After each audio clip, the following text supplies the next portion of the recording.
And we are live with another episode of Unpublic, where we learn in peace, but we choose violence on some mornings. Today is Freedom Friday, and you are still not free, but hopefully you will be freer after this hour of conversation that we have.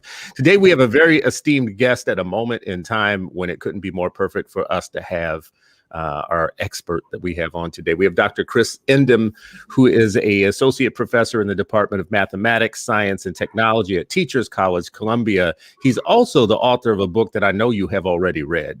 And it's, he's actually the author of more than one book, because some of our people like to keep writing and just write over and over again. And a forthcoming book that you probably don't know about already, which I'm on the pre-list for. But for those who want to teach in the hood, and some of the rest of y'all too, is a book that, you know, almost everybody has either encountered, read, said they read, lied about reading, skimmed, skimmed and got the main points out of, and then acted at a party like they knew what it says or whatnot. I used to do that about TV shows back in the day. We weren't allowed to watch TV. So at recess, people were like, did you see this? Did you see that? Did you see good guys always wear black? And I was like, hustle for a little bit, then I'm in the next circle. And then, you know, because we weren't able to watch none of that. You know what I mean? It was like Sesame Street and Roots. You know what I mean? Then go to the next one, like, yo, you see that movie, bro? Like, well, Dr. Emdin, welcome, brother. I appreciate you coming on this morning. Oh, he froze. This isn't Philly, is it? Is he in Philly? Because I get to talk about y'all cable.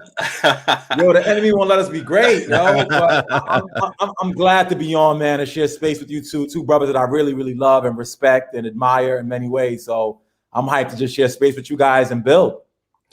Well, listen, there's a couple of things that I think we should go in today. You know, we usually try to put things in the context of history and specifically Black educational history so that it can help inform the present, so that we know like what we're dealing with today. Fridays, we usually do that, but we want to go anywhere that our guests want to go because you have expertise that you bring to the table.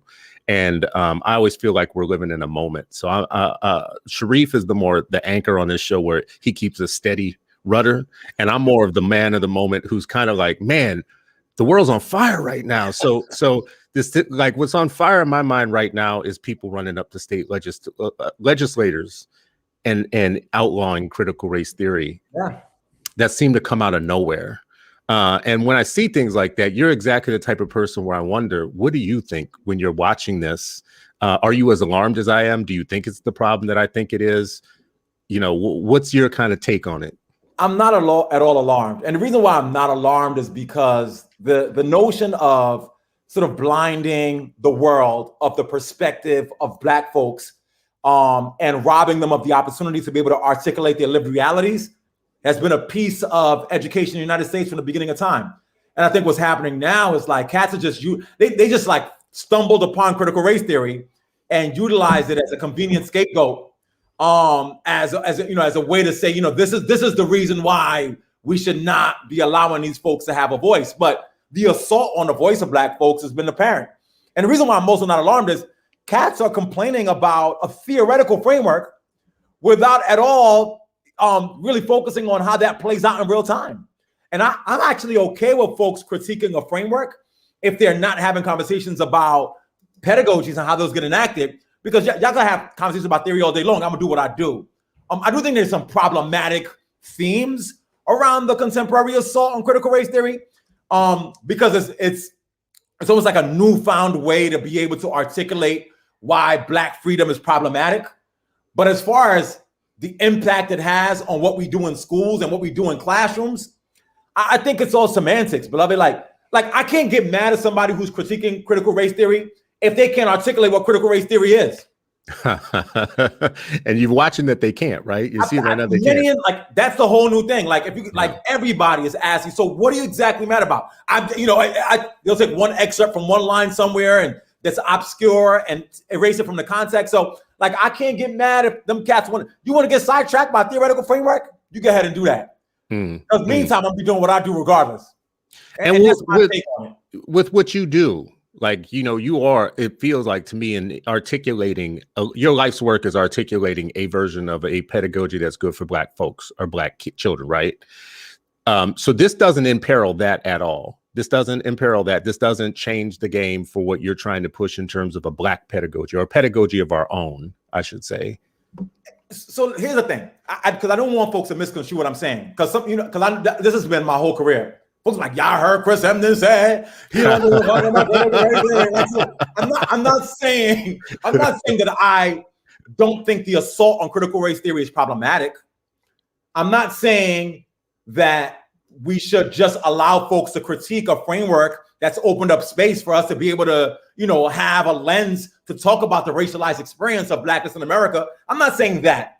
I'm just saying if my enemy is preoccupied with a framework and that allows them to be distracted when I can do the work in classrooms, I'm good. Now, the intellectual conversation we can have, why exactly are you mad at critical race theory? How does that vary from other existing frameworks? Why is it that you've chosen to be able to assault that in this time, post-insurrection, post-George Floyd? Isn't this an extension of your trying to sort of usurp power and redistribute it in ways that erase it from having Black folks have it? All them things matter. But I'm hyped when folks get distracted by theory. You gotta understand, when white folks get caught up in I really want to talk about the semantics around the difference between cultural relevance and cultural responsiveness in the context of, I'm like, keep going. Sit all day long in your little office talking about that. Because while y'all doing that, we're able to work with young folks. Like now I can get Science Genius going. Now we could do hip hop ed work. Now we can talk about Black history in schools. Now we can reimagine what Black science and technology and engineering and mathematics look like. So I'm like, matter of fact, keep it a buck with you. Sometimes I will throw out there and sprinkle a little provocative theoretical thing to get them cats caught up. And while y'all doing that, I'm in the hood doing what I do. And I think that, Black folks in education have to understand that it is part of the playbook of white folks to take a line, a strand, a simplistic rendition of a complex idea and then sit and wax poetic on it because they lack the intellectual sophistication to see where the intersections are of theory and pedagogy and practice and community and schools and life. So when you don't have the ability, listen, everybody who does not have the ability to understand the complexity of the lived experience of Black folks will get caught up in a thin slice of it for the sake of making them feel as though they have insight. This is why I'm always flabbergasted by folks who are interested in urban education and ain't been in nobody's classroom in 20 years. It's like you articulate the concepts around urban education, but you ain't been in the hood. So really, you're not really doing urban education. It's almost like an intellectual masturbation, right? Like you're trying to get yourself off on your theories, but you're not really about the work. And so I just want you to know all of Idaho just logged off just now. It is what it is, man. So that's just my stance, beloved. And again, I'm here for the theoretical conversation. I'm here for how it situates itself in a contemporary context. I'm here for delving into the deep details, as to the history of critical race theory and why it's so essential for the emancipation of Black folks, right? Without that framework, we lack the ability to be able to talk about why things are so jacked up for us, right? Critical race theory allows us to be able to look at the world through a racialized lens so that when we experience the effects of racism, we don't think it's us, right? Because a lot of folks are like, oh, it's y'all. You weren't able to do that. The kids ain't passing tests. And without that context and without that lens, we look at ourselves as though we are the reason for our own dysfunction. Critical race theory allows us to be able to understand, this is planned. This is within a larger context. This is historical. So it has value in that respect. I just think that there are limitations to its effects on what goes on in classrooms every day if we're thoughtful about how we cart out our map towards our freedom. Sharif, I want to get you in here, but I have one more question. If you indulge me, just one more. So sometimes these type of incidents that come up have us jump out defending stuff that we would have never had to defend or want to defend the day before. So we have talked on the show about Derek Bell, about Black history and pedagogy, about strategy, Black strategies throughout time, different Black intellectual thought systems. We've covered a lot of that on the show. Critical race theory was always one of those ones in the wheelhouse. It wasn't the primary one, but it was one. But when people start attacking it, suddenly here I am out there like, oh no, I'm wearing a CRT t-shirt now. Yeah. Even though the day before, Derek Bell was many within a portfolio of Black folks that gave us a thought system to use.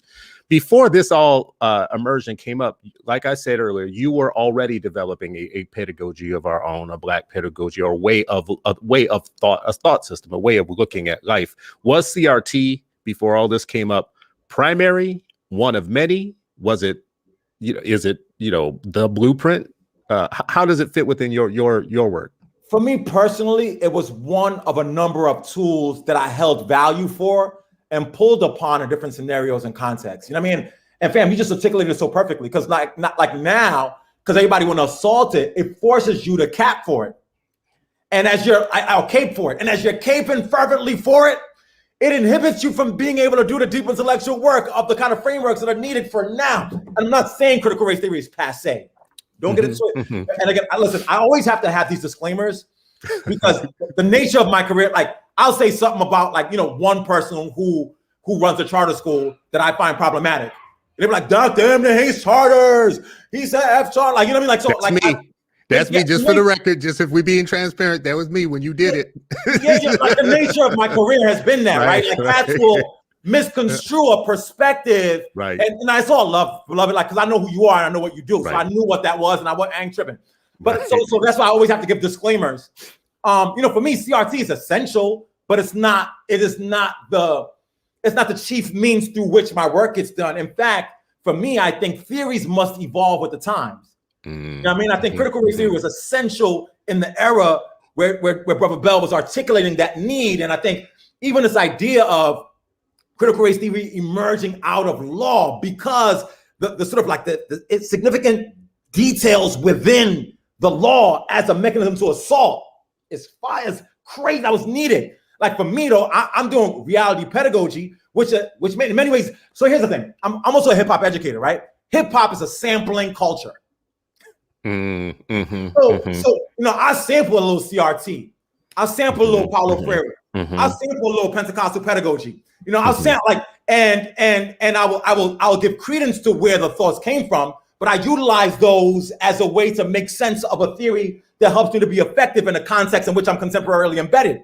And I'm not going to get so deeply wedded to a framework that it robs me of the vision to be able to get the tools at hand to make sense of what I need to get done. Like, these like I'm a firm believer in like a theoretical framework of gumbo.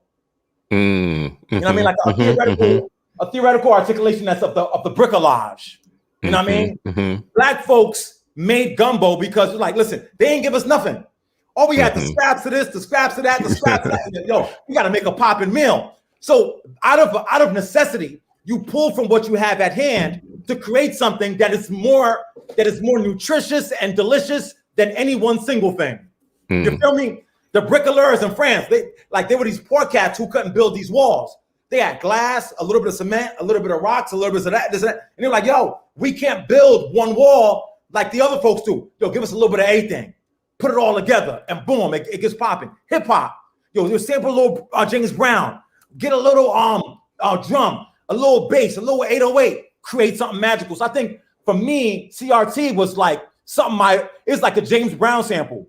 I was about to say, as you were saying this, I was thinking to myself, so Derek Bell in this way is the James Brown sample, right? That's it, beloved. And you went through a few eras where I think you're on mute, Sharif. You might be on mute. Oh, I was just saying, I was nervous you were about to say Lionel Richie, and I was holding on to my seat. I was like, please you need to leave Lionel alone. Leave Lionel alone.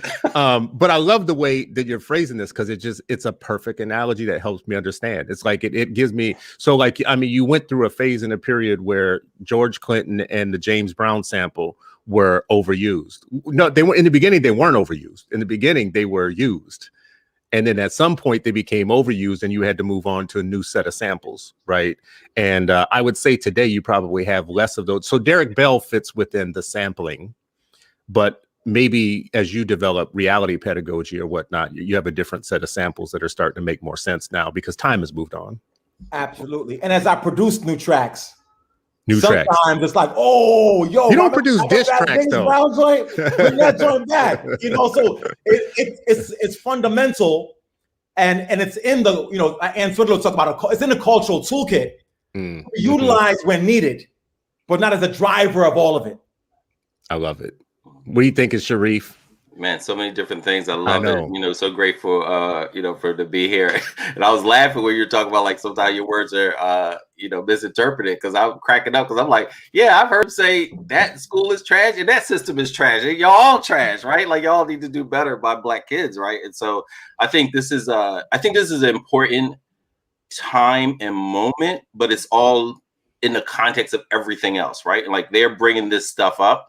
And I think it's really important, as we always do, like connected to history, right? Connected to this ain't new, you know. When we were talking about, what was it, last week on Eight Black Hands, this idea of the Roots saying they ain't saying nothing new, right? This is an ongoing, you know, strategy to mute the language that Black folks, you know, tried to use to educate the children. And interesting enough, in Dr. Garvin's book, who was on the show before, you know, one of the things he quoted somebody, I can't remember who he said, it may have been Dr. Woodson, that, you know, the English language can't even capture, it's not even rich enough to capture the lives of Black folks. Bro, it's not even, who was it? No, I'm just saying that was just it's such a beautiful sentiment. Yeah. I'm gonna say that, like, you know, I'm an R&B head also. Maxwell had this song, right? I'm a big Maxwell fan. And, we forgive you. Go ahead. What are you talking about? Forgive you? What is wrong with you? No, Maxwell is popping, beloved. Yes, he is. Yes, he is. I cannot say. You know what I mean? Like, name the song, but listen, yeah. Maybe You, Matrimony. He got some joints, but he had this joint called Submerged, So We Become the Sun. And of course, he was talking about love, and he's talking about, you know, somebody that he was in love with, and he said, "Words are demeaning; they can't describe." And that line always struck me, like, because it's not like even like they're not the words. It's not even that they're not the words to describe something, but that words itself could not ever do that thing justice. Like words are demeaning. Like for me to try to utilize words to articulate the beauty of this person demeans the beauty of the person. And that's Black folks. Like the English language does not have the words to describe the beauty and complexity of Black folks. The Eurocentric imagination cannot capture the depth and nuance of the strut of a Black man when he first gets a fresh hairline. You know what I'm saying? Like there are no words to be able to fully grasp. Okay, I'm gonna push back on you, Doc. Come on now. Push back on you. And using your own knowledge, I'm gonna push back on you. Okay. What's the dopest lyrical set of bars you've ever heard in hip hop? Ever? Well, yeah, like, or just in general, like who you put in the top of lyrics where you heard and you thought, damn, that just cut through all of the sophistry of the world, right? Some Nas stuff. Right now, my brother Loaded Lux, Harlem Stand Up. Yeah. So, and the only reason I'm pointing it out, because their gift with the English language in describing the world that we live in and describing the circumstances that we have actually makes you stand up and cheer in certain points. You will hear a line and you will fall out. You would be like, oh, damn, I can't believe that, you know, he's the equivalent of a James Baldwin over a beat track, right? I agree with that. See, that's the thing. That's Black folks bending. So when I listen to a Nas, for example, I listen to a Thought, for example, I listen to a Loaded Lux, for example, right? Like I'm saying that other cats can't put them words together in the way that our folks put them things together. And that's another level of sophistication for Black folks, right? It's not even like, because somebody could say the word. So I want everybody here, go watch Loaded Lux's freestyle on Funk Master Flex. Just the way he walks in. Like, you know what I mean? Like the way, what's happening, handsome? You know, beloved, let's go. Like it's actually not even the words. It's the beauty of the space between the words. That's the magic. You know what I'm saying? Like, you know what I mean? It's the bending, it's the distortion of the traditional that makes it magical. Like, so when I say that words are demeaning, I think words are demeaning when articulated from a framework that attaches itself to institutional knowledge, right? Gotcha. And in intuitional knowledge. When words come through intuition, where there are iterations where it just flows in the contemporary, right? Like, you know, when Loaded is like, what's happening, handsome? Harlem Stand Up. Like he ain't playing that. And it's in the emotion, the word movement, within the words that the words become. And only we can do that. Yeah. Yeah. Yeah. And I would say, and I agree with that. I think I like how you term bending the language, because, you know, when you think about, like, my little brother, you know, he spent a lot of his childhood in Iran, and he used to write poetry. And, you know, and I would always say, like, yo, you never write poetry in English. And this is a 9-10-year-old man. And he would be like, English doesn't capture what I'm trying to say. Like, there are no words for that. It doesn't mean that you can't bend the English language, but he would literally say, like, no, my best poem has to be written in Farsi, because then I can fully express it differently, because of all of the multiple meanings of the words, the sophistication, the depth of a single word, and all the meanings that it manifests, right? And then when we take that and we just look at, okay, now in English, that creativity. And so my martial arts teacher, you know, I told both of y'all, you know, we didn't have gym, we had martial arts. And, you know, as our physical education, Baba Chang used to say, hey, if you're going to speak the truth, you got to be able to defend the truth. And part of what he used to talk about was, as an African people, we are polyrhythmic. We're not doing our katas or our forms and squares. We're not looking for one rhythm. Everything with us is poly. And I think that's how the dopest, you know, folks, when they bend the language, they have this poly framework that they move, that they dance with, right? They ain't doing square dancing. That's right. Right? And it applies to all of them. I just want you to know every Black American did some square dancing at some point in public school. So. It looked differently. I bet you it looked differently, though. It did. What's good, bro? What's good? It's all good, bro. You good? Yeah, I'm good, fam. I'm good? Yeah. Nah, fam, you good. Yo, I'm good, man. I'm good. It's for real. For real. Exactly. I think that's part of the lack of appreciation of Black folks, though, is our inventiveness throughout all time gave you the world. It gave you jazz. It gave you every art form afterwards. It even gave you country, country music. It gave you blues. When you talk about bending the words, I mean, Jimi Hendrix and Prince bent notes in ways like when they play the guitar that inventive. I've seen several breakdowns of Prince solos where they have just talked about how he's talking through the music. He literally is he's not playing notes. He's not John Mayer. He's not John Mayer coldly hitting 3 notes at a time and then thinking he did something. He's literally talking through his guitar in ways people hadn't seen before, right? James Baldwin, for me, some of my best teachers were people like reading other folks or watching Prince, James Baldwin, even Grace Jones, these other people who did weird and crazy inventive things that made you think something else. You took it, remixed it for yourself in a whole different way, right? Wow. I see reality pedagogy that way, in that mixing and sampling the best of what we've had and creating new heritage with it is, to me, what Black people have always done. But we don't get credit.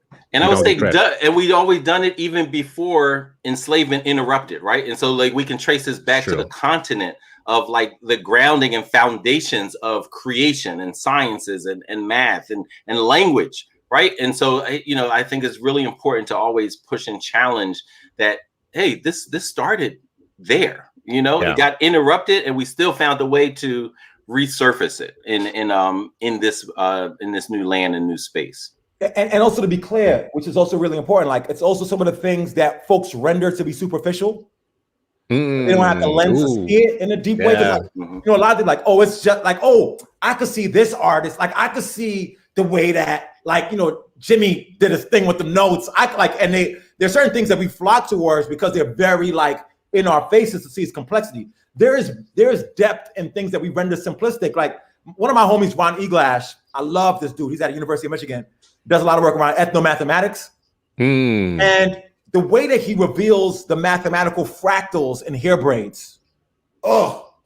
You know what I mean? The way that he sees complex patterns in textiles.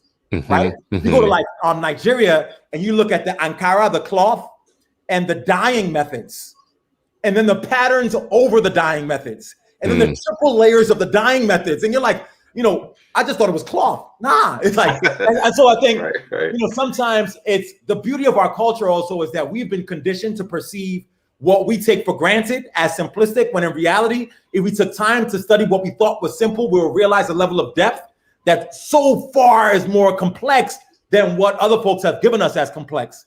And I think it's also that part. So for young folks, when I work with young people in classrooms, I always try to take a stop. I'm like, yo, by the way, like, do y'all know how dope you are? And they always like, Dr. E, here you go again. You just try to gas us up. I'm like, nah, stop.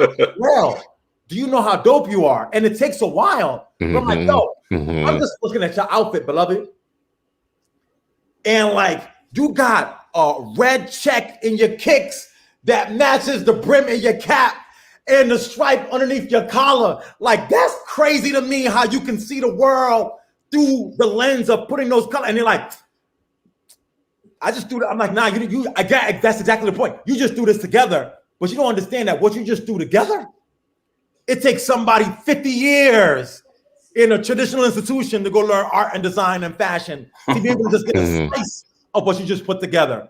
And to be clear, they also watch you and what you render simplistic. And literally they have agents in communities observing cultural phenomena that emerge in Black communities so they could go back to France or Belgium or wherever else it is to mass produce what we do naturally and sell back to us. Like, these people don't, you don't know that this stuff you copying, you created. You know what I mean? And you don't even recognize that your gift is so far beyond them that by the time they catch up to what's popping in the hood 5 years ago, you already on to the next wave. Moved on. Yeah. And you say they trivialize what our output is, but they trivialize until they profit. Yep. Yeah, once the profits start rolling in, it's not trivial anymore. I mean, I'm old enough to remember people saying about hip hop, it's just talking over music. That's not going to be around for longer than 5 minutes. I literally remember people saying that. Like, this is, that's just talking over a record. That's never going to last. Who cares about that sort of thing? Radio wouldn't play it. Couldn't get anything played on radio. R&B people were the worst. R&B people were like, like, what is that? Street stuff. Like, we don't listen to that or whatnot. Next thing you know, you can turn a profit on it. It becomes real, right? Absolutely. Major companies. And then also, as it gets really make a profit off of it, and as the young folks are creating new stuff, they're demeaning the new stuff until they can find ways to, develop the algorithm for it. This is a whole other conversation. Develop the algorithm for it, and then once they develop the algorithm for it, they'll make disposable what they thought was what had value until they construct an algorithm to sell back. Like, I want y'all to look at the evolution of drill music. So drill is like it's almost like a contemporary. I'm sorry, I didn't mean to make it seem like keep doing it. No, keep doing it. Yes, we got an audience and everything. Yeah, but drill music, for example, which is like an offshoot of hip hop. It's hip hop, but there's a very particular sonic, like there's a sort of a sonic undertone that really muddles bass and then changes the pattern. Which is not, it's not like a Southern Atlanta, that like the pattern is it's a little bit more, I don't want to say sophistication, but it's a little bit more nuanced in the pattern with heavy bass. And then like Chicago drill, Keith and them were doing it at first. And then there was some cats out in the UK doing like UK. Oh no. Uh-oh, is that Philly internet? This is probably East Coast. I'm fascinated by this. I know. I didn't know about the UK joint. He's back. There he is. The UK joint is crazy. It's crazy. And then Brooklyn took a hold of it. You know what New York do.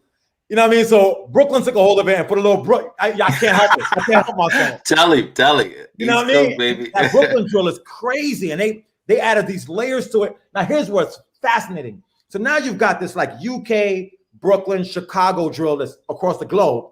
Then you got these cats in West Africa doing Afro beats, which has been taking like Fela Kuti kind of sonical vibes, and then taking like some contemporary R&B. Now you got Afro beats drill. I'm like, our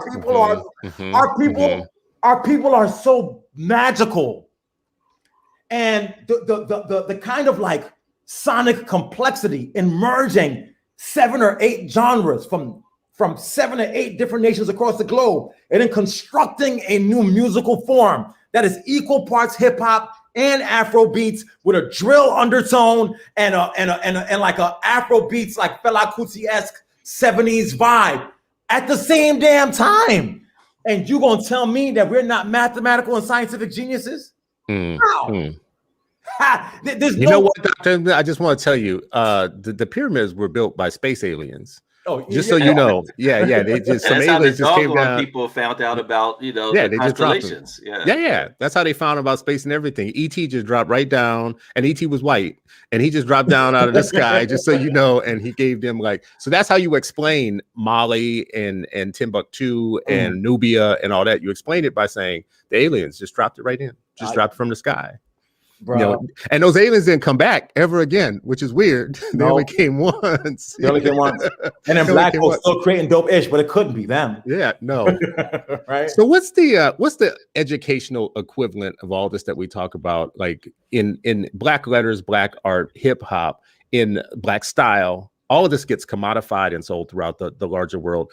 We focus on how much power we have within the education world, which seems to me to be very white, and the academy seems to be very white, and the methods and the processes and the publisher perish and the citations and just the structure, all of it seems to be a game of sorts, of which we're in somebody else's game. We're on somebody else's field. Is that true? Is that just me talking as a layperson, or? Nah, it's true as far as the academic structure. The academic structure is created in a way that builds hierarchies, that give folks who have been successful within systems power, and dismisses those who they perceive to not have intelligence, right? And this is why, shameless plug, but this is why my new book is so important. I'm just about to say it. Nah, because look, because what I'm trying to do with Ratchetdemic, that's the title of the book, currently available on pre-order. What I'm trying to do with Ratchetdemic is say, okay, fine. The academic systems, higher ed, is white. It's Eurocentric. It's built on those traditions and norms. It gives those folks the ability to be able to hold power and wield power. And that's what it's constructed to do. Fine. We as black folks are ratchet. And by ratchet, I mean ratchet the weapon, because, New York slang, the ratchet is the hidden weapon. And in Southern slang, the ratchet is that expression of self that's perceived to be non-academic. And I think the way forward is for us to construct ratchetdemic identities. And ratchetdemic identities take on the recognition of the power that academic institutions hold, and then also censors and focuses on and gives credence to the ratchet ways of knowing and being of black folks and those who've historically been told that they're less than, and says that we could construct a ratchetdemic identity that infiltrates academic systems, blows them up, and reimagines how we engage. And so for me, I'm an Ivy League professor. You know what I mean? I'm supposed to have Ivy League energy. I'm supposed to give you citations and quotes and references and points, and I'm not even supposed to talk like this. I'm supposed to talk like this. And so, as we engage, there's certain ways that being an intellectual, or I hope you hear that, Ankrum. Right, there's a particular way of engaging. I'm like, nah, fam, I'm from the hood, I'm from the X, and I value my Bronxness and my hoodness and my ratchetness more than I value my academic self. And what I am now as a person who's an academic and intellectual who has a position, I'm tenured, all that. You can't take that shit from me. I made it. I earned it. I can now enter into the space holding my authentic identity and then reimagine what the norms are to let our folks in, because our folks already got the genius. They are the most intelligent people I've ever met. And I'm not trying to stunt real quick, but let me stunt real quick, right? I'm a professor at Columbia. I've been an alumni fellow at Harvard. I've worked with the Department of Energy. I've worked at the Obama White House. I've done some things, and I've met some smart, quote unquote, smart people. The smartest people, the more thoughtful, the ones with more complex and nuanced ways of understanding the world, the folks who can draw connections together, the folks who have been the smartest, and I've been everywhere with smart folks. The smartest folks I've met are in my hood. The most brilliant people I've ever met are the dude who was we was just in an Uber, and he was like, oh, by the way, what do you do? I'm like, oh, I'm a science educator. Oh, science, what do you think about? And he's like, biomimicry as it relates to, I'm like, what? Let's talk. And so what I've come to understand is that credentials are not essential for constructing an intellectual self. They're simply a means through which folks can hold power. And a lot of folks who have credentials, all they've learned how to do is memorize somebody else's ideas. Yeah, but I asked academics, I'm like, so what do you think? well, Dewey said in 1967 that Vygotsky thought that Piaget had fathomed that. I'm like, yo, shut up. What do you think?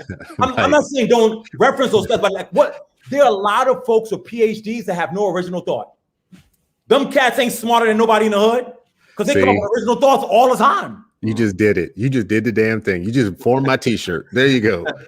Just formed my t-shirt. Sharif remembers my t-shirt that used to say, educated Negroes are killing us. And it was meant to be provocative. And I should tell people where that came from. When I was on a school board member, there was a brother that used to sit in the front row at school board meetings with a t-shirt that said, educated Negroes are killing us. And I can remember going to him after one board meeting and saying, brother, like we work together on all kinds of stuff. We work together all the time, blah, blah, blah. We're conspiring, we're doing things. But, you should say things in a way that people can understand it, blah, blah, blah. And I can guarantee you that was my first year on the board. By my second year on the board, I was wearing that damn t-shirt in my heart. I was like, yeah, bro, you should not change the thing. You shouldn't change a thing. You should say exactly what you're saying right now, and we should say it together. Sharif, jump in here, brother. No, I mean, I just think this is why Black teachers are so important. I mean, these are the things like, yes, you go through these institutions and they're saying, do it this way. And like, this don't work. I had a principal colleague, Dr. C, you met Dr. C, right? And we'd be in these meetings together and sometimes, and she'd be like, what about this? And she's like, yo, Mikey, what's up? I'm like, we ain't doing that shit. You know what I mean? Just like, we ain't doing that. They all of the this and that and this and that. Like, you can't lead through Excel and you can't lead through certificates, right? Like, you have to bring something, right? And there are too many people that think they're leading a school and a district through some daggone Microsoft, construct. Like that's a tool. That's not a way of thinking. But they've made it into like, you're not dope unless you think in this, through this cell, through this row, through this column. And that's not what children are about. That's not what learning is about, right? Like people I've seen, like I've been to, so many different places. And I think, the beauty of going to a freedom school that was broke, right? Like had no money as far as like flashiness and things like that, but was so rich in how they, taught us, right? How they, just created this space where we loved Black people and that we loved it. I remember our art teacher drawing, just like imagine a first grader and you're learning how to draw the continent of Africa and you're struggling, you're doing it your own way. And your teacher saying, when you love this, you'll be able to draw it. Wow. And we're just like, we love it. Like, and you're that was the motivation to practice it. Like, this is your source. Wow. That's right. And like even just a teacher saying like, hey, what's this week's lesson? Oh, we're going to practice drawing Al-Cable line.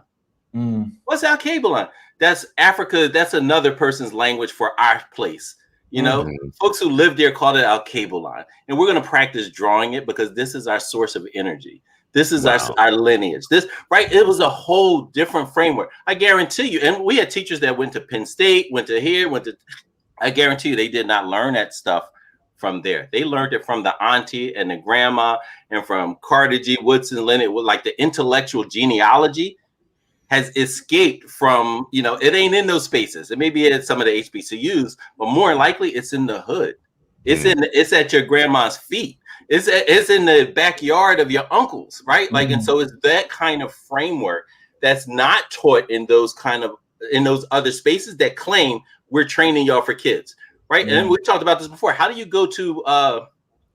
get prepared to teach Black children off of B.F. Skinner, Horace Mann, Dewey? How do you use that framework to go learn how to teach Black children? Like, to me, that is that's a sign of insanity and just like absolutely disconnect to what learning and teaching. I mean, simple question. What's your intellectual genealogy? And then I can tell you if you're going to be successful with my child. Yo, Brother Reef, like you just dropped the whole thing. That was so beautiful, bro. Like, and I don't think I can articulate that any better or more clear. That was just so, I just want to say that was magic, bro. And all I'll say after that is knowledge of self is the ultimate wealth. It is when we know who we are, from whom we came, the beauty and magic of those who are like our not just our like intellectual lineage, but our biological lineage. When we understand who we are as people, which is why I said earlier, like I tell the kids, like, yo, y'all are dope. They're like, yo, you don't know us. I'm like, I'm walking in here and seeing your blackness in this building, and I'm telling you that you are amazing. And when young folks' minds are blown when somebody affirms them, you know something's wrong. Because the marker of our success is when you say that to them and they say, yes, I am. And whenever a person is doubtful of the genius that they inherently are born with, you know there's work to do within that institution. Knowledge of self is the ultimate wealth. We become rich monetarily, emotionally, spiritually, psychologically, when we know who we are and from whence we came. I actually want to push on this point a little bit too, with something I know you'll have expertise on. I have questions about my talented 10th. I got questions for my smart people. So I've had in my intellectual journey or whatnot, I've read Black scholarship and leaders and try to digest it and say, okay, do I get this? Do I understand it? And I have ahas sometimes. Reading Vanessa Siddle Walker's work maybe 5 years ago was one of those points where it was like, I learned something where it stuck with me. I was like, so her whole thing that I'm studying Black teachers and Black pedagogy prior to Brown gave me this aha of like, well, everything wasn't broken down necessarily. Wait a second. She done cataloged all this, what I've come to call Black educational capital. Right. Like it was building up until Brown. And then we treat that as if it was just lost jobs. Like we just fired teachers, but we don't talk about we fired a pedagogy. We fired a body of knowledge and information. Right. And my thing is, OK, well, if I'm right about that, I'm true, I'm reading it the right way, then the goal is to rebuild Black educational capital. Right. Yeah. That we lost. Right. Because we lost it. We could go back and get it, or we could renew it. You are developing. You are contributing to that. You're contributing to what we can own ourselves. But the question is, and it takes me a while to get to the question in the comments. I saw somebody put like ask him about Dr. West and HBCUs. And this is my question really is, can we really build up Black educational capital if we're doing it in other people's houses? Why wouldn't Dr. West be at an HBCU? Why is Ivy League a draw and an attraction for us? Yeah, I've been asked this question a bunch of times. And it's always an interesting proposition. Like, here's the thing. Like, I believe that HBCUs are our guiding star. I believe that those are the institutions where young folks can enter into and really make sense of who they authentically are and be able to sort of navigate the world with a full recognition of their Blackness. I also want to be clear that HBCUs, in some instances, are also spaces where Black folks learn that only certain Black folks have value, that only certain Black folks are respected, and that if you're here, you're it, and all the rest of them are the mother Negro. I don't want us to believe that HBCUs on their own are this place of ultimate Black democracy and freedom. In many ways, they serve to recreate certain hierarchies. Now, should we create HBCUs that are about the welcoming of all Black folks? And the reality is, yes. And the honest part is that we ain't there yet. Yeah. So what you're basically saying is don't over romanticize what that is. Yeah, HBCUs are dope. HBCUs as they stand are not the answer, because HBCUs as they stand in many instances oftentimes replicate this notion that only certain versions of Blackness have value and others don't. And HBCUs need a academic identity and framework more than anybody else. Because listen, there's a lot of house Negro shit going on in HBCUs. Now, what? There is. Shots fired. Now, let's also talk about the Ivy League piece. The Ivy Leagues are not the answer. They're not the ultimate desire. This is the system. All the systems are trash. Go ahead, keep going. Yeah. Thank you. This is what I'm just trying to tell y'all. Like the Ivy, like everybody trash, beloved. Like I'm not here trying to say that that's better than. I'm just saying let's be critical of all of us. Let's be critical of all our positioning so we can articulate how to function within the spaces that we're in to be better for the whole thing. Like I'm in an Ivy League institution. Would I go to HBCU? Yeah, they gave me the position I deserve and the bread I need to be able to sustain my family. I'd be there in a heartbeat. Shout out to whoever it is, call me in. But no, here's the thing. Them folks also don't want me neither. Let's be clear. Really? Oh, wow. Oh, really? Hell yeah. Really? You think certain HBCUs want Black folks to enter into those spaces to say to them, yo, y'all done drunk the Kool-Aid. I got a chapter in Ratchetemic that talks about the Oreo cookie, probably one of the most poisonous snacks anyone can ever consume. Absolutely. The white on the Oreo cookie is made of titanium dioxide, which has been identified by the British version of the CDC as a carcinogenic. And so you have white filling of an Oreo. The Oreo don't stand on its own. The white filling don't stand on its own. The white filling of the Oreo requires brown cookies to hold it up. This is the craziest, dopest thing that's probably ever been said on this show ever. If there were no brown cookies holding it up, the white filling of the Oreo couldn't sell. Yeah, damn. And let's be clear, the brown cookies holding up white filling don't only exist in white spaces. Okay, well, let me ask this though, because this is the dopest thing I've ever heard. I didn't ride on the Ivy League yet. Yeah, the Ivy League institutions have these credentials. I'm sorry, I'm gonna make it quick. They also are superficial. They have they are. Look, the Ivy League is a brand name. Mm-hmm. It's like wearing Ralph Lauren or Calvin Klein. You know what I mean? Like it's a brand name of a broken version of a system. Now, here's my thing.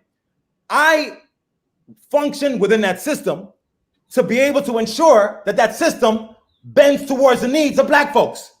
Folks will be like, why Dr. Emdin is in Columbia? Why you got to be at Columbia? Because if I'm not at Columbia, no one is. Yeah, no one is. Ain't nobody in here going to be doing it the way it's supposed to be done and articulating and pushing. Don't get it. Like, I'm not utilizing my tenure at Columbia as like, I'm professor, look at me. I'm now like, yo, y'all done gave me tenure. Let's reimagine this whole joint. That's probably why they ain't give me full yet. And so I'm going to go into where I go to tell the truth. But let's be honest, beloved. You know what I mean? Like, don't over romanticize where we are. Let's be clear that within Ivy League institutions and within HBCUs, there are folks doing work, pushing boundaries, going to the next level of the work. And the thing is that we have to allow folks in multiple spaces to be able to get it done. We need Professor Cornel West in the Ivy League institution. Because we need him in his rawness, in his love for Black folks, in his freedom-mindedness in those spaces to push them to be the best versions of themselves for Black folks. And I'm not saying that's what we should all pursue, but if that's where he is and that's his platform, give him the space to utilize that platform to be able to create those best opportunity, and let the folks in the HBCUs do the work they need to do as well. But it ain't about location. It's about the collective destination, which is freedom. I feel like this is the honest assessment that we need. And I feel like you just indicted me because I am a part of the romantics. I am part of the ones that romanticize. So like when I see the situation with Nicole Hannah-Jones, my first thought was, okay, well, they did what they do. Like, that's what they do. I don't understand why Morehouse, Spelman, or Howard don't show up with a better offer and be like, you could add all that cachet to our organization, right? To us. And what you just said too is there's some work for them to be better anyways internally, right? For them to do some work to be better. But maybe that's a better ground. What I've heard about institutions like the one where you're at is that there's a surveillance feeling, a feeling like you're always like you can't let your hair down oftentimes, like you're under watch or whatnot. That might not be there if you were at a HBCU, but that I could be wrong about that. No, I think that, listen, I also would say that, Black folks around Black folks is a level of freedom that it's just about, that's just different. It just feels different. Like when I'm at, a fancy schmancy party, or I'm in the hood at a barbecue, the barbecue just feel different, right? So I think there is something to be said for Black folks being around Black folks and a certain kind of freedom it feels. But check this out: I'm Black in America. I'm under constant surveillance. Mm-hmm. And so not to say that I've grown accustomed to the trauma of surveillance, but it's that I've become equipped in navigating a world that surveils my existence. Wow. You know what I mean? And it's at the point now where I'm not particularly harmed by it. I'm simply aware of it. And I've constructed tools to help me to navigate that so that I can get my folks to freedom. You know what I'm saying? And again, part of that articulation of how I navigate in a world where I'm consistently surveilled is to operate in my full ratchetemic self. Mm-hmm. Right? It's to be ratchetemic is to move beyond imposter syndrome. Mm-hmm. You know what I'm saying? Like, I now can exist in the space where I need to be as my full self, knowing that I hold the credential, so you can't kick me out on credential. I'm just as smart as y'all. I'm publishing papers, I'm publishing books, and my teaching credentials is on point. But yet I have something that y'all ain't got. And So because of that, I can almost leverage myself a bit beyond the surveillance. In fact, what I've learned to do is to turn the eye of the camera that surveils back on those, right, who have tried to use that as a mechanism to keep me as less than, right? So I'm like, okay, we have the same credentials, but when was the last time you really worked within communities that you say you advocate for? Wow, you have this really nice social justice statement. What have you done as an institution about it? So it's almost like turning the eye that makes you feel less than back on them and changing the assessments of what it means to be fully actualized and whole. You know, how do you turn the eye back on the institution and force it to live up to the statements it makes about freedom and justice and equity? Wow. And so, you know, that's how I've been able to get around the surveillance of existing in white spaces. Sharif, are you a ratchetdemic?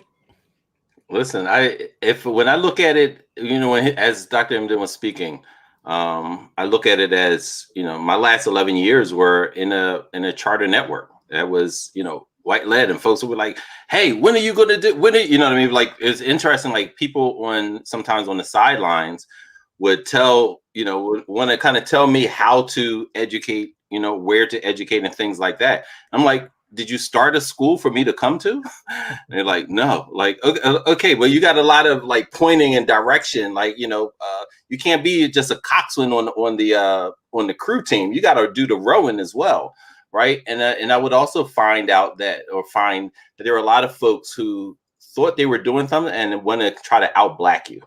Like, well, if you're really black, you'll be here. Or like, first of all, you're not going to out-black me. You know, just my family alone means that's the trump card. I ain't got to deal with that, because how I was raised, how I was brought up, how I saw kids being taught, and how I'm trying to replicate that. No. And if I had the funds, and I've been on record saying this, I would make 100 Nithamusasas, 1,000 Nithamusasas, right? But at the end of the day, it was also Black children in the neighborhood that I grew up, and that's where I was gonna serve. And so this idea of rising above the constraints, and when I say constraints, I'm talking about any constraints, right? You know, when I was reading Up South, that talked about Philadelphia, which was like unique because of the number of so-called free Black folks in this space, that some of them started raising their noses and talking down to the recent migrants of Black folks coming from the Deep South, right? And how they wanted to create this space of bubble, like, well, our home was featured in the local newspaper, and look at the ghetto of these new folks coming in. Not reaching down like, hey, it's more of us now. Let's do this to change the city. It was almost like, oh no, we're closer to white than we are to you, right. As a new person being Black. And to me, that seeps, you know, perniciously through our educational systems as well, right? We have a whole lot of middle-class Black folks who are teaching poor Black kids, and they want to use a different paradigm than what should be centered. And so this idea of ratchetdemics and rising above whatever constraints, imaginary, self-imposed, institutional, rising above that and keeping that collective destination of freedom on the mind and doing the work. And instead of the dumb politics of, well, I'm more Black than you. No, you're not. There's a whole lot of ways to be Black. No, you're not. Are you having a Black off? This is so key, y'all. You know, like we have to find the words to articulate that phenomenon that Brother Reef said, because that's the issue we have, y'all. It's the conversation I was having about the HBCU. Like it's the replication of oppression. Frantz Fanon is so real that the oppressed, once they have an inkling of power, the only thing they know how to do is replicate the oppression that they experience themselves and who they see as less than. And I think that's their best teacher sometimes. That's the piece that we need to work on collectively. That I think historically we've not really gone there yet. I think historically we've talked about a lot of layers, but historically we've not really spent the time to talk about what it feels like to be a Black person who's come up, feel like you got something. You're like, yo, look how them white folks did me. Let me find who I could do it to. And I think it's that piece, right? And I think that's what we need to bring to schools, right? Which is what it sounds like you had in that experience when you were going up to school, Brother Reef. Like, it's like, yo, we are all collectively brilliant and beautiful and Black and powerful, rather than look for what divides us. And I think the things that divide us are important. So it's important to be critical with love. Like, if I love you, I have to be critical of you. Like love is about high expectations. Like I always use this example. Like if you're with, like when you know, back in the days when you was like younger and you just dating, you're like, you can do what you do, I can do what I do. You know what I mean? We'll get up when we get up. Like that's just the nature of how that went down. Once you find yourself with somebody you want to devote to, love is about high expectations. Like I love you enough to expect you not to see anybody else. Right? I love you enough that these are the demands I have of how I want to feel. So for me, love is about high expectations. If I don't have any expectations of you, it means I don't love you at all. Do you? Now, love being high expectations means then that we must critique ourselves on folks who take on these class dynamics when it comes to Black freedom. Okay. Now this is, before we run short too, I need your help on this exact point that you just made, because this is actually something personal to me. Is like, how do you hold high accountability for your people and critique within love, not critique from a place of hating and beefing or the crab in the bucket thing, or I just don't like what you're ascending to or whatnot. But there's points at which we can say, I disagree with you on that thing. That's easy. That's simple. Like we just disagree. There's a point at which you might be saying or doing something where I think it's starting to fall into territory that is seriously damaging for our people, or it's damaging for our social progress. Like, how do you critique Ben Carson with love, for instance, or Thomas with love? Right. Yeah. I don't always get it right.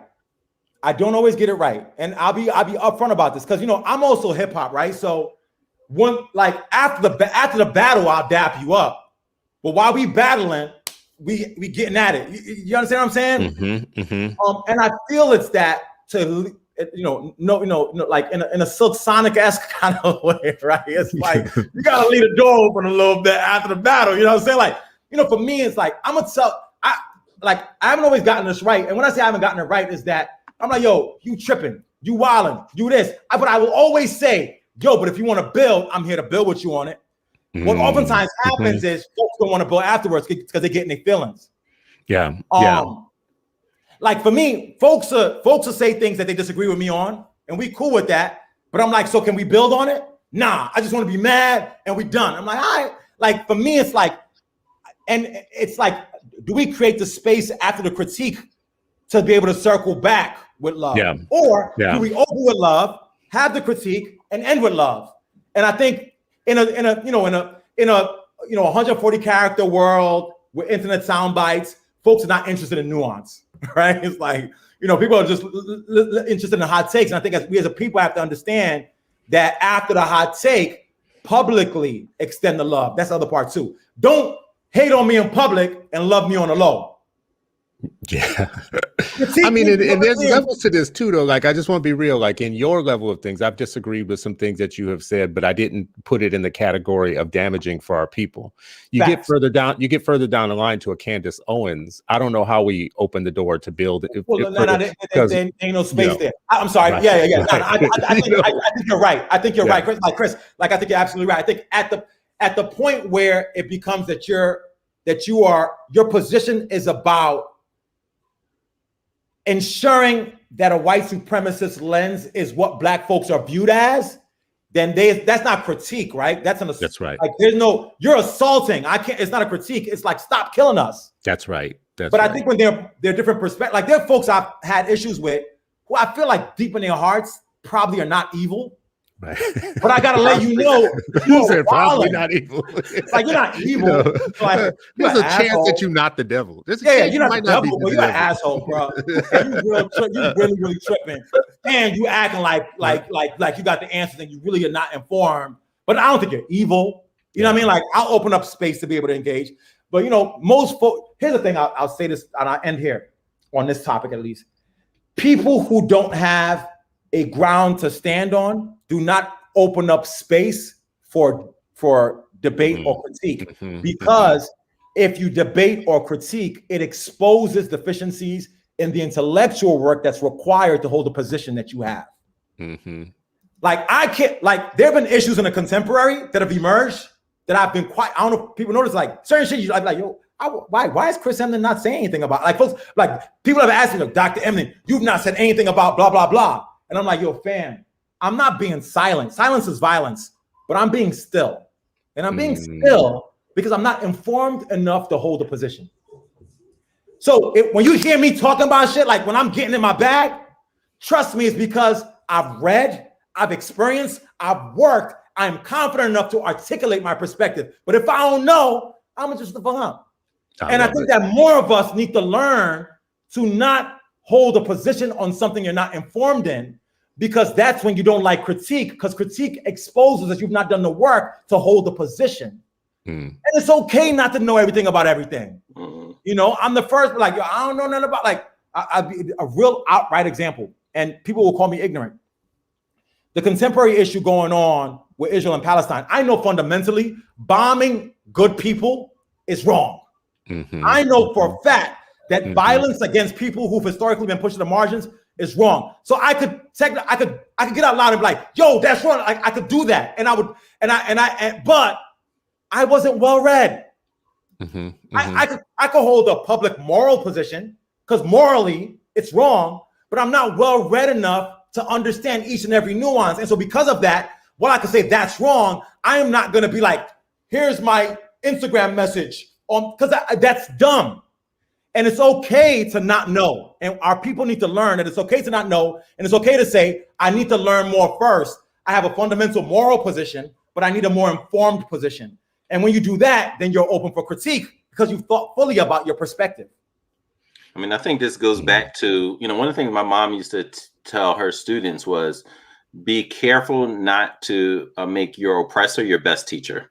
Like, don't learn the best from the person that hated you the most, right? And that speaks to not only how we treat other folks, you know, particularly our own people, but also when to be quiet, right? Like the person that makes the biggest mistakes is the one that talks the most, right? Because I think there's you know, that's something that's learned from the oppressor who feels that they are experts on everything, including things like the double CRT, whether it's culturally responsive teaching or critical race theory. They think they're experts on CRT and they've not read a single thing. They've not experienced a single thing. So they can't shut the hell up and listen to other people's lived experiences, reflect on their own construction of frameworks and paradigms and institutions, and look at their own research that talks about, oh, this marginalized some and elevates others. Like this is their own, we already know, but their own research talks about this, about how their positional power has been so established based off of their subjugation of other people, their genocidal tendencies towards other people. If you can't shut up and just sit and reflect on them, like, okay, if that happened 400 years ago, okay, where's the line of demarcation where it stopped? Give me the date. Yeah, give me the date. Show me the line.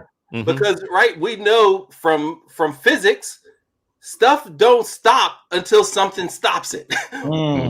Right? So when did this become this, you know, immovable object then, and how does it manifest in today's world, in today's children? Right? And if you can't do that, right? So when the FBI said, yo, KKK is coming in the police force, we knew that. We didn't need your research to tell us that.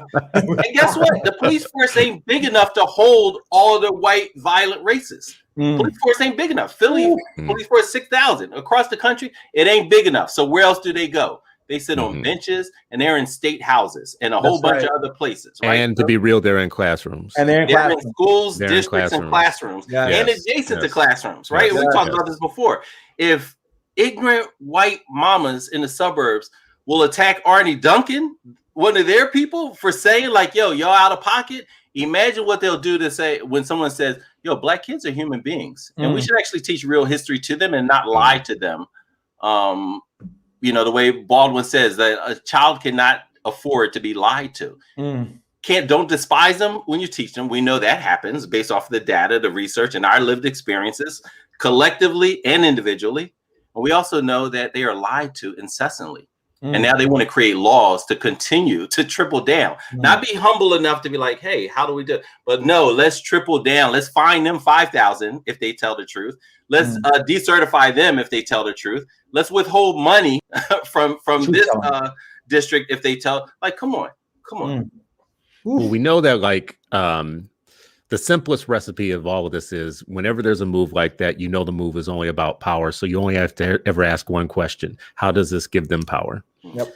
Because if you ask that question, it'll lead you to why they're doing it, and it'll tell you why it's being done, and it'll give you insight into what you need to do for yourself after that. Oh, okay, this is how that gives them power. If you can control the way people think and the way people are taught, especially from kindergarten on, you can actually train up the people that you need to oppress in the future, right? So I think our educators need to be seeing themselves the way that Vanessa Siddle Walker, Black educators that she studied, saw themselves, which is they are deconstructing a thing for kids in private. It's a private conspiracy. Education is a private conspiracy to create a new group of people who won't be oppressed, right? It's a private conspiracy. You don't have to be out on Front Street. But Brown actually took the veil off and the curtain off of it, ironically, because the devil likes to do this to Black people oftentimes, which is, give you a piece of cake and slap you in the face, right? So 1954 was supposed to solve everything for us.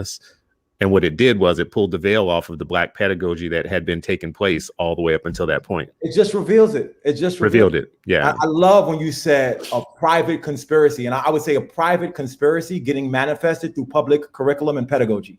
Yes. That's the ill part. It's a private conspiracy to undermine Blackness manifested through curriculum and pedagogy. And I want us to understand this, like Brother Reef, like you were so spot on. Like curriculum is a lie. These things, like the standards are a lie, a falsity. Like the very thing that we utilize as the benchmark from which we assess what is good teaching, what is not, what young folks could be held on to. Those things themselves are tainted through the lens of seeing Blackness as problematic. So when the entire infrastructure, think about it this way, like your vision is clouded. Like you can't even see straight. And so I always tell folks, like, you cannot know what's going on in a place until you do the work to clear what's happening in the space. Right? If you don't clear the stuff in the ether that's not seen, it'll manifest in the place. You're like, why are these kids not learning? Why is this not happening? Why are the teachers all the things that you're saying, like in this place, learning's not happening because we've not cleared the psychic and emotional and historical space.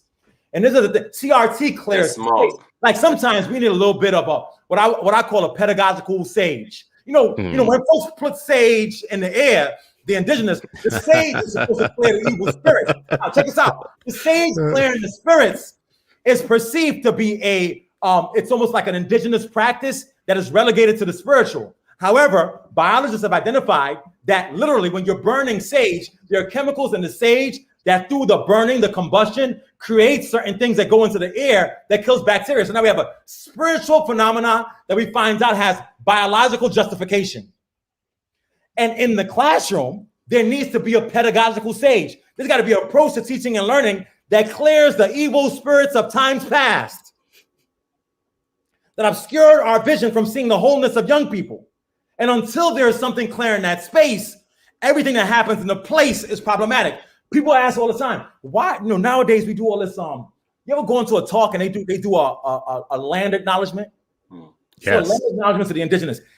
The land acknowledgements were constructed not just so you could be like, I acknowledge the indigenous. Now we go on. The psychology, the reason why the land acknowledgements come to play is because somehow there's a recognition that I have to apologize to people who own this land that I stand upon. That is about clearing the space to ask for apology from the indigenous, because that means that you have to recognize that there are spirits of those. I don't know if I'm going too deep for y'all. There are spirits of the ancestors in that place that you have to do the land acknowledgement for, to honor them, because if you don't do that in that space, they're gonna haunt the space. When Harpo was like, ain't no good gonna come to you. There's a curse, if I may go there with y'all. There's a curse inside the environment that will still remain there unless you do the work to clear that thing out the space. And so we are having conversations through a Eurocentric and institutional framework around place and robbing ourselves of the vision to understand the spiritual and social emotional dynamics of the space. And no matter what you do in the place, fund it, train speakers, give them iPads. If the space ain't cleared, the outcome's gonna remain the same.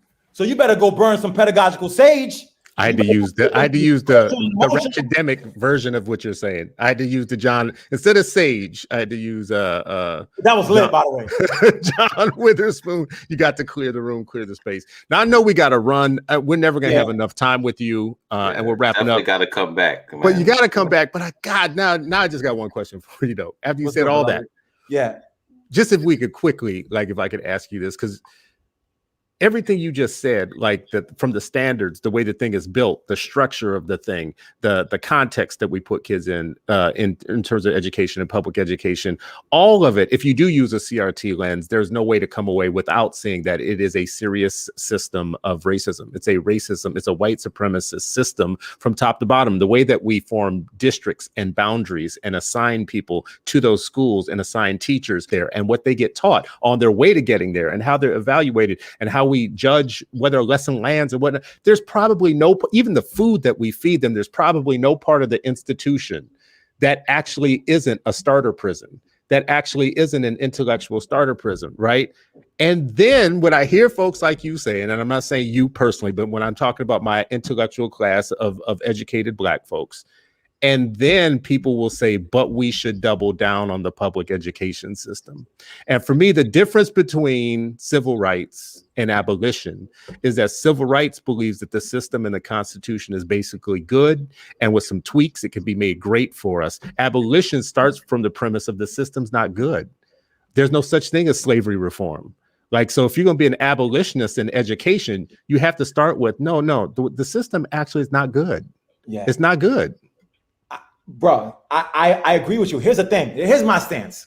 And some may say it's I've been called perpetually optimistic, even as I describe what is problematic. I truly believe that the answer to the issues that plague the system is I'm a teacher. This is first things first. I believe in the transformative power and potential of good teachers. Mm-hmm. I believe that a good teacher in one academic year with a young person can transform the life of a young person so drastically, so vastly, that they can go through traumatic situations year after year, and that teacher that sets the kid's soul on fire can overcome all that. And this is why, for me, in any school, even in a public school, my work is about training teachers to understand the type of pedagogy that sets a young person's soul on fire. Because once a soul is ignited, it burns through the chaff. And so like the anchor of my work, I get pulled into the public intellectual space.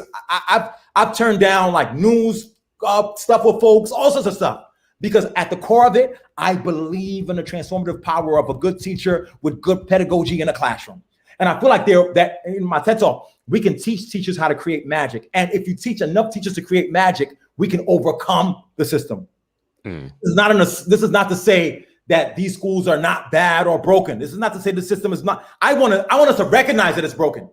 And I want to, because of that, empower teachers to be able to set a soul on fire. And once a soul is set on fire, the world changes. And I fully believe in that. I love it. That's a great answer. I love it. Sharif, what's your final words, brother? First of all, man, thanks for coming, Dr. Emdin. I can't wait till you come back. Every time, share space with you. It's been, personally, professionally, igniting, so to speak. And I'm constantly bringing my own fire, while I have this calm demeanor, I'm always having this, I'm a seething cauldron of conflict. Like internally, it's always it's always on go, right? Like that's just how we were raised as youth in our school. Like, no, listen, the oppressor is out there and you're part of this community, and your job is to wage battle in whatever space you find yourselves, right? And so to be able to do that, but and also just to end, just share, when I was really reflecting of like what was my next chapter, and I love being a principal, because everything you said about educators and teachers, I believe that to my core. Like I think every prophet was a teacher. They were shepherds, but they were teachers. They were carpenters, but they were teachers. The essence, the spiritual essence of what it means to teach, I think that is, God's work, because God throughout time has sent teachers to guide masses who were ignorant, who were enslaved, who were oppressed, right? Like, and so for me, there's a spiritual connection. When you talk about like the sage, I love that because it's not just the sage of the incense, it's the sage of the person who's doing the righteous work, right? And so it's a double meaning to the sage. And so I love that, that aspect of it. But when I was figuring out like, what's my next chapter? Where can I do the most damage to the system as a principal with these 800 students and their orbits, right? Because the power of a teacher is not just the child in front of you. It's also their grandchildren that you will impact, but it's also the other folks who you don't teach, but is in that student's orbit, right? Because that student carries on and says, nah, what, you don't internalize that. Here's what my teacher taught me, or here's what my principal shared with me. Here's what the educators experience, right? And so it's the student, is the student's orbit, and it's the student's grandkids, right? It's compounded impact of effective teaching. So it's hard for me to lead a principalship. But you were one of the few, a handful, family and outside of family, a handful of folks. I was just like, should I, leave at this moment, to really support and build a Black teacher pipeline? We were in Kansas City. And, you pulled me to the side. We were standing by the wall and, and it was like, oh, folks were out playing baseball. But I went into like actually get some insight, to soothe my soul for this move that I was thinking about doing. And I just want to thank you for those words of wisdom then, as well as the words of wisdom today. And just appreciate you, man. Oh, bro. I appreciate you too. And you have a standing offer to keep coming back because every Friday we are trying to have a little bit of school here, which is actually really trying to have conversations that matter with folks. This one definitely is one of my favorites ever. Because I got to answer a lot of my questions. I got to ask a lot of my questions that I have from somebody that I think can answer them. And I think this has been amazing. For people watching, this has been another Freedom Friday, and you are still not free, but hopefully you're freer after this conversation we had today. Our guest today was Dr. Chris Emdin, who's Associate Professor in the Department of Mathematics, Science, and Technology at Teachers College in Columbia. More than that, he is also the author of the book for white teachers that teach in the hood and some of the rest of y'all too. And I probably would change the title to be a lot of the rest of y'all too. And I'm sure some of you have either read that book or lied about it, but there's another book coming soon, and I'm putting up on the screen here. This time I didn't pull it from the Amazon because authors sometimes get mad at me from using the Amazon page. So here's the book, Ratchetdemic from the Beacon Press, and you can find, if you just Google it, you'll find this new book. Get online to get the pre-order.